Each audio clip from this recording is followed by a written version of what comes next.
در اکثر فیلم های هالیوودی ما دیدیم که گنبد آسمان رو به تصویر کشیدن که نشان میده انسان هر چقدرم قدرت داشته باشه نمیتونه از این گنبد خارج بشه.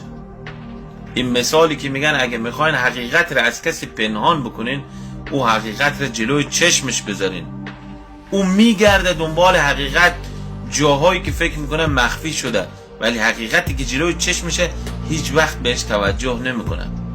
شما نگاه بکنین، باور کنین تمام کسایی که دارن دنیا رو کنترل میکنن این قضیه رو قشنگ میدونن، مثل روز روشنه برای اونها، برای دولت مردای بزرگ روشنه که گنبد آسمان وجود داره روی زمین و اینا از طریق این کارتون ها، انیمیشن ها و فیلم ها بارها و بارها رو پخشش کردن.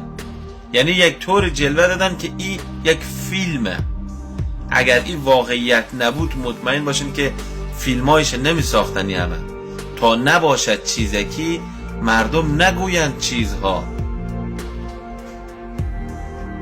اینا یه همه فیلمی که شما میبینین از فضا فرستادن و تلسکوپ جیمز وب و نمیدونم دارن تلاش میکنن انسانها برن به مریخ و این همه هزاران تا ماهواره خارج از جو دارن، اینا همه دروغه.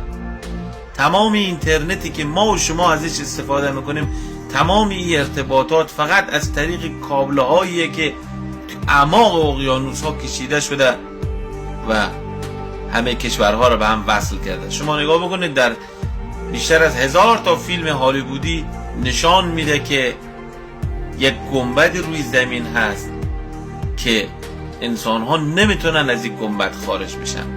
اگر این گنبد نباشه روی زمین، کره ماه رو شما نگاه بکنین چقدر درب داغونه، شهاب سنگ خورده، زمین از او بدتر میشه. این همه اجرام آسمانی شهاب سنگا میان میخورن، همه چیز رو نابود میکنن. این گنبد آسمانه که محافظت میکنه از زمین. مردم اینا چرت و پرت نیست، اکثرتون اینا رو به شوخی میگیرید.